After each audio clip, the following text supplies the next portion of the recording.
Merry meet witchlings and welcome back to the channel. This is the Twisted Witch Midnight Moon Song here. And today I wanted to show you guys elemental magic. But I didn't want this to be a normal elemental magic video, because let's face it, there's a lot of them out there. I'm going to show you the way I utilize the elements in my craft. Mainly when I call the corners to bring the elements into my space, into my altar, and that sort of thing. Now, a lot of people, when they put element stuff on their altar, they have big candles and stuff like this. They have big candles and they have decorated and everything like that. I don't do that. I have something else a little bit different. And I will go through one by one, element by element, to show you what those are. Now, the first one I want to talk about is Earth. This is my representation for Earth. I put elements in these little bottles, and then when I go to call on it, I use it as a talisman. Each one has been charged with the energy of each element. And this one, for me, is Earth. We have a vine, a dried vine, that's what that knotted thing is. We have a bay leaf. In the bottom, we also have a deer tooth, as well as a little acorn piece, and some insect parts, and one of the claws from my rabbit. So you see I have flora, fauna, both in here that represent Earth. All right. Next, I will talk about air. Now this one did get a little broke, but it got broke during shipping, and I just glued it back together. So, air. Air was a little bit tougher because most people, when they associate air, they associate feathers. But I didn't have any small feathers, and I didn't have any feathers that I wanted to cut up. So, I used this. I used lavender. Come on, focus. I used lavender. Because to me, lavender is a very air-oriented element. I have a butterfly wing, and I have an amethyst. Again, to me, amethyst is very air-oriented. Most people, when they use air, they use yellow as a basis, but not me. I've always utilized air in purple. I don't know why. That's just always the way I felt, so that's what I did. Also, excuse my nails. They're very crummy right now. They're not great. I'm a person that almost always polishes my nails, so when I don't have polish on it, you can really tell. Just a word of warning to all you people who like to wear nothing but polished nails and fake nails and stuff. They'll really kind of mess up your nails and kind of discolor them sometimes. Not all the time, but if you're not careful. Now, this is my fire elemental bottle.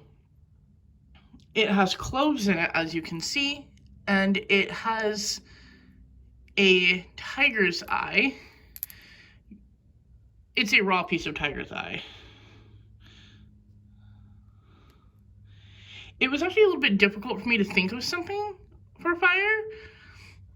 I was going to put ash in it, but I realized I didn't want to put something that messy in this jar, because I have other jars that have other stuff like that in it, but I don't know. I didn't feel like I wanted to do it for fire, because to me, ash is the aftermath of fire, and I wanted something that represents the current bit of fire. So cloves, I know, are a spice that is very closely linked to fire, and tiger's eye is a stone that's very closely linked to fire. Now, water. And I know what you're thinking, there's going to be water in this jar, but there is not. Now, at the very bottom, I have rice, because rice is a plant that needs lots of water. It grows in very wet areas. Then I have sea salt, because the sea. And these are beads from an old sorry, I can't talk. I do have a stuttering problem. An old necklace that I had that broke, and the beads are made of shell. I believe they're abalone shell, but I could be wrong. But I do know that they are shell. And all those definitely correlate with water. Now we're getting into some good things. Well, they're all good things, but these last two are my favorites. This is the element for spirit. Like water, I do have sea salt, but I have a lot more. I also have a clear quartz crystal. Spirit, at first glance, almost seems kind of difficult, but it was actually the easiest for me. In fact, it was the first one I had figured out. I was like, I'm just going to put salt and a crystal in this one. I knew right away that's what I was going to do, because those are what resonate with me. Clear quartz is often used as purification, as a conductor. It's something that resonates on every level. And same thing with salt. Salt is a purification thing that can resonate on any level in any magic. So that's why I feel they're very closely linked with spirit. Out of the fact that they're white, but which is also associated with spirit, but also slightly opaque. So it works. This last element is the element of void. And to this, I have black salt. I do have a clear quartz, but it's kind of foggy because I did dip it in black salt before I put it in here. And I have a piece of tourmaline. And of course, void is black, so that works. Now, how do I use these and utilize them when I'm doing a spell or whatnot? Well, I'm not going to give you the exact words I use, but let's say we'll have this, and we'll, have this. Depending on the spell, the day, and everything like that, I could use one of two things. I could use my athame, which is made out of bone. I could use my wand, which has an amethyst at the top, a little feather. I don't remember what kind of wood this is, but I've had this for years. I made it a very, very long time ago. I could even use my crystal wand, which it is small, but it actually has little bits of crystal coming off of it. And what I assume is granite inside. This is the only thing that we've been able to identify it as, because it looks like granite, but the only way to know for sure would be to break the crystal open and take it out, and I don't want to do that. So, but yes, this guy's empowered as a crystal wand because it's just very powerful for that. Now, it's usually one of these three things. I can use other things. I do have a sacred feather, but I have it decorated a certain way, and some of that decoration has sigils and stuff that are very personal, so I will not show it on camera. But I do have one. So, here, we'll take one of these turkey feathers to substitute. This is just a plain turkey feather. Nothing more, nothing less. Now, what I do when I call, I will say something to the effect of the element's name. So, this is spirit, this is void. I'll say something to the effect of, I call to the element of spirit, or I call to the element of void. Hear me, come to the circle, that type of thing. You make a command. And when I make the command, I'll take whatever tool, wand, feather, athame, whatever, and because I'm invoking it in, I will swirl over the vial in a clockwork motion. And that symbolizes the energy manifesting. And then after I make the full call with the words, when the sentence is through, I stop and I pull it upwards. That's to signify the energy manifesting and then coming out into my space. And then when I'm going to close and release the elements, because remember, whatever you bring in, you have to release. So when I'm releasing, I go counterclockwise. I thank the elements and I welcome them to come again. And I physically say, I release this element, and then same motion, I go up, and that's to symbolize the breaking from the circle and the vial, essentially. And what I'm doing here with these, same reason why we light candles or have other personifications of elements or deity or something on our altars when we work in magic, these are essentially a tag lock for the energy of that particular thing. That helps the energy to adhere to the physical world a lot better. Now, we don't need these things. We don't 100% need them. I can call the elements without them. I have before. But it's easier to have them. It's the equivalent of walking to the store or driving your car to the store. You can still do it, but one way is a whole lot easier than the other way. Same basic principle. And this is incredibly simple. I don't have candles for them. I use candles, but I reserve candles more for the spirits rather than the personification of a certain energy, like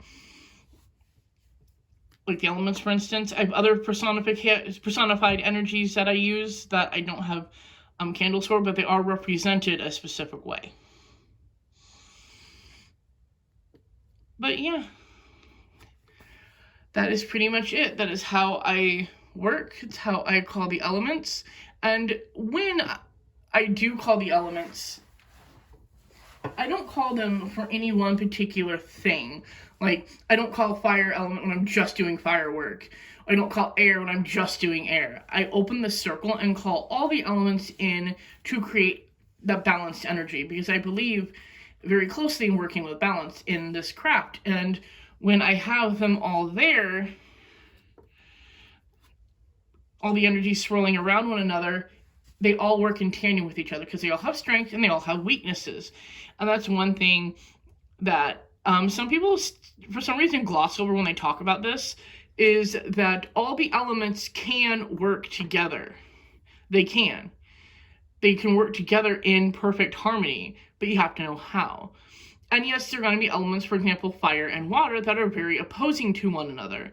But that doesn't mean they can't work together. The trick is utilizing energy that can. So when you call the elements to a circle in a generalized sense, that brings to the table the parts that do work together, because you're bringing them in with the intent to create that harmony.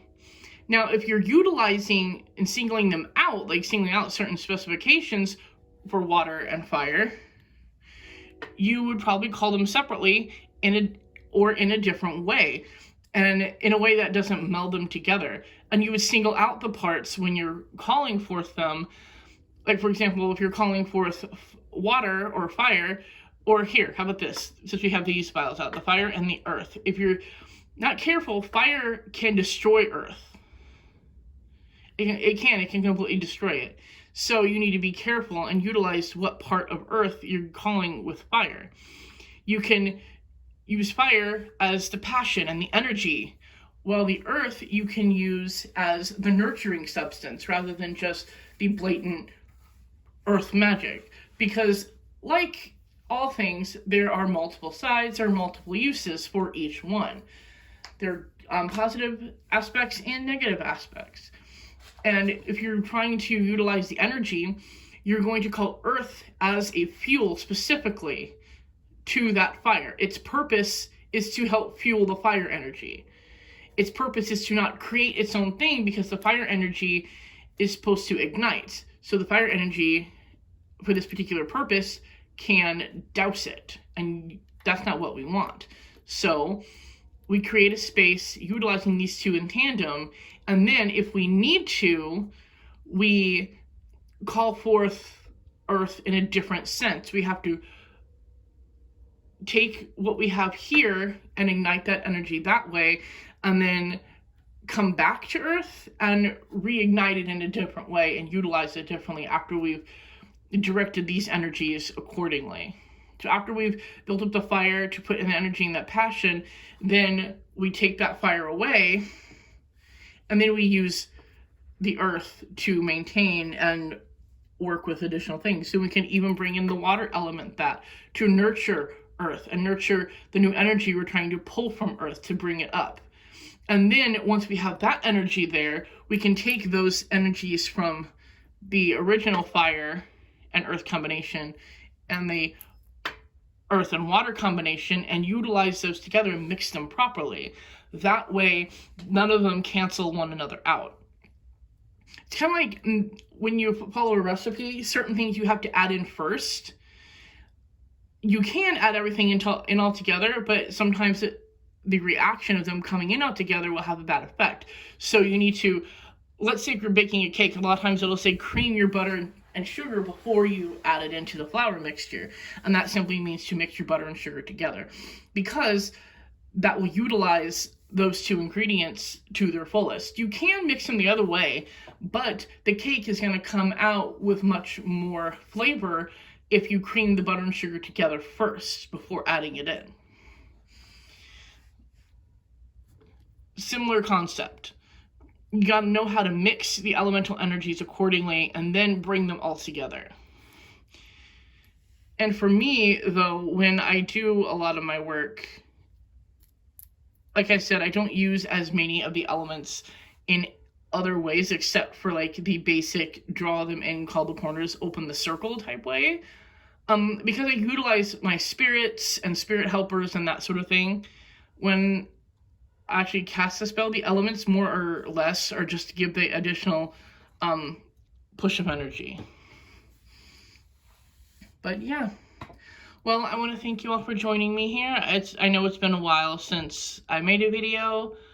And YouTube is not my job, so I am sorry, but it's not my job. I don't get paid to do YouTube. I do YouTube purely because I enjoy it, and that's it. So I want to do a little video because I have been really busy lately, and I felt a nice, cute little video for you guys would be better than no video. I don't want to take too much time off between videos that I have to. I know sometimes things come up and it's unavoidable, but well, if you liked it, this video, like I said, it's small, but if you enjoyed it, you know, leave a like, subscribe, ring that bell to stay notified of my videos, and comment below and tell me how you represent elements in your craft. Or do you represent elements in your craft? You know, is there a special way you do it? Do you not see the point in doing it? For a long time, I didn't really utilize a lot of elemental magic in my craft, actually. And then I started to, but just kind of as something on the back burner. It's never been the main focus, but that's okay for me. Do you work your craft that way? Let me know. I love to hear your stories and know about how you guys work with your magic. Well, everyone, stay safe out there, and blessed be.